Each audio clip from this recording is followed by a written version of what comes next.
So much of our law these days happens through open records. How can we hold the government accountable if we don't know what they're doing and if we don't know what they're doing behind closed doors? So with us here today is Attorney Lucas Vebber, a returning interviewee who was very popular last time around. You may remember him from being one of the leading attorneys suing the ATF in federal court. He's here to talk to us today about open records laws, both at the state and federal level. Generally speaking, this is a high-level overview crash course. What are they? How do you get them? What's the remedy if you feel like folks are not playing along with you? Keep in mind, obviously, these rules and laws do change with place and time. Every state's gonna be a little bit different, and we're not trying to go into all the details here. But guys, let's get into it.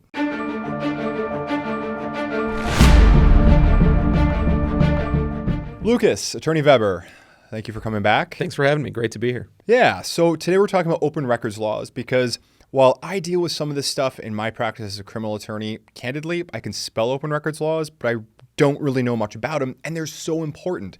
So give folks, if you could, kind of like what's the quick crash course introduction to open records laws? Yeah, the first thing they need to know is that public records, the records that government either has created or is retaining, are the people's records. They belong to you, they belong to me, they belong to all of us. They were created for us.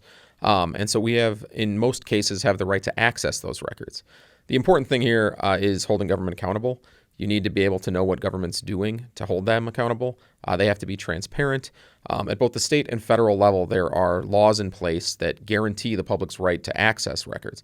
Now, of course, there are restrictions on that. There are limitations, privacy concerns in some cases, law enforcement concerns in other cases.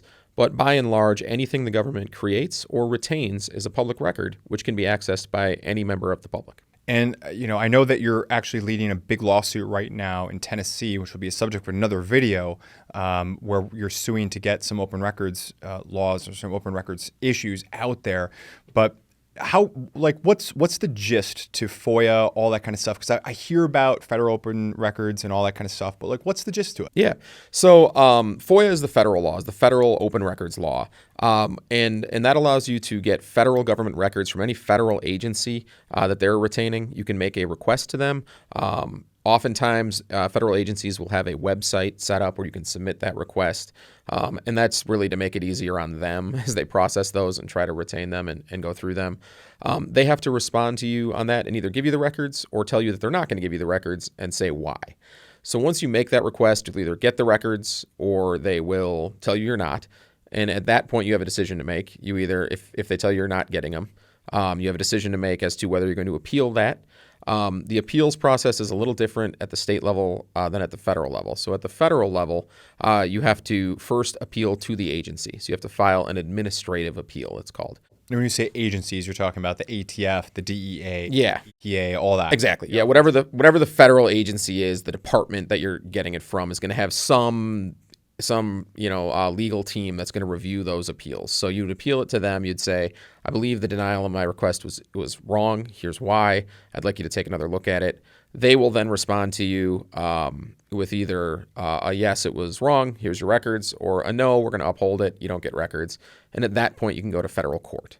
And then it becomes just like any other civil suit at the federal level. So are there any particular timelines on this process? Is this like 6 weeks, 6 months, 5 years? Like where are we at? It can be pretty quick. They, I believe, are typically required at the federal level to respond to you within 20 days. Otherwise, you can kind of proceed as if they haven't been. And same with the appeal. I believe they have 20 days there as well to decide it before you can determine where to go. Now, they could respond to you right away and say, hey, we're working on your request. It's going to take more time. And then they, in some cases, large record requests do take them a certain amount of time. I mean, it's important that they respond very quickly, as quickly as they can, but we can't expect them to turn everything over right away. There are things they have to do. They may have to, for example, look at the records to redact Social Security numbers or things like that would just be privacy concerns that I think we can all understand on some of those. And that can take time, but by and large, it's a fairly quick process. At least it's designed to be. And if the government is taking too long to get those records, that of course can be grounds for legal action as well.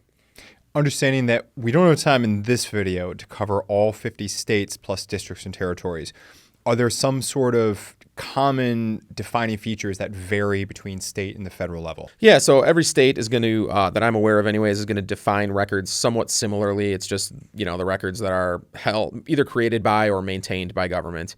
And then every state's going to set up some kind of process to request those and some kind of process to seek legal action to get those if the government isn't giving them to you. So, for example, in Wisconsin, our state law process is very similar to FOIA. You make an initial request. The agency or the public official, because it could be local or state in that case, has to respond with you. Under Wisconsin state law, it says as soon as practicable and without delay. So there is no set timeline in which they have to respond to you. It just says as soon as practicable, which can vary based on the situation, right? In Wisconsin, it's different, though. You do not have to exhaust your administrative remedy first, so you can go to court right away.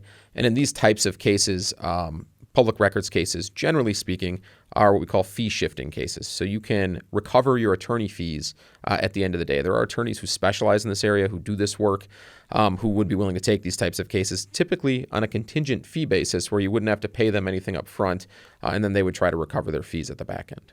You anticipated my next question, which is, so you mentioned going to court, but so it sounds like there are attorneys that specialize this or focus heavily in this type of law, and since there is a contingency fee basis, it sounds like for the most part, folks don't have to put up money to go hire an expensive attorney.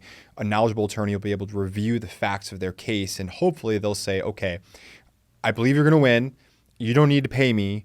I'm basically gonna get a cut out of this paid for by Uncle Sam, whoever the case may be. Yeah, or and that it kind of depends on the attorney, right? So it'd be up to them to negotiate that. But at the end of the day, the idea with these types of statutes are, if the government has wrongly withheld records and you had to go to court, then the government has done you a wrong, and the government will have to pay your costs of going to court. I think is the idea, the public policy reason behind that. So that's good news for anybody who has had records wrongly decided, at least that they will be able to presumably recover the costs that they had to spend up front. Some attorneys might charge it a little different. They might charge something nominal up front and then just recover it at the end, but it really kind of depends on the individual situation. And so you file an open records request, right? And both at either at the state or federal level, you're going to owe costs to the government, right? So they're going to be able to charge you for some of their expenses. Yeah, they may well. So here in Wisconsin, for example, they can charge you for the cost of locating records if that cost is going to be over $50. So when that was first put in place decades ago, that number hasn't been changed. So it certainly covers a lot more requests now than it was originally intended to. Could be something the legislature would look at. But yeah, those are just things like searching for the records, the actual cost of sending a staffer to go search through a file cabinet, for example. Once they have those records, though, and they're actually looking at them to see if they need to redact information or if the records are responsive, things that might be unrelated to the search itself, they can't charge you for that. Here in our state, they wouldn't be able to, and it's similar laws apply nationwide where everywhere it kind of depends on what the individual state will say, but basically the flow is the exact same. They can charge you for some things, not for other things, and it'd be important to look at the individual state to see what that is. Is there a most common type of issue that you see out there in this area of law as far as things that government keeps either messing up knowingly and intentionally or just negligently? Yeah, I think the two areas we see are timeliness. So records that aren't released as quickly as they should be. Relatively simple requests that for whatever reason the government simply just doesn't turn them around fast enough. And the second are costs. So they would charge or say they would charge more than you would otherwise expect them to charge. And it seems astronomically high in some cases. Those are kind of the two areas that we see, call it nefarious behavior with the public records laws. And those are two areas that are often litigated. Is there anything that you feel like I'm missing here? I mean, that folks are going to want to hear, folks would want to know. No, I think it's just, the biggest takeaway with public records law is that government acts all the time, right? Government's taking all kinds of actions and doing all kinds of things, and they will do anything that it wants unless somebody's there having oversight on them. And being able to request those records is so important to hold government transparent.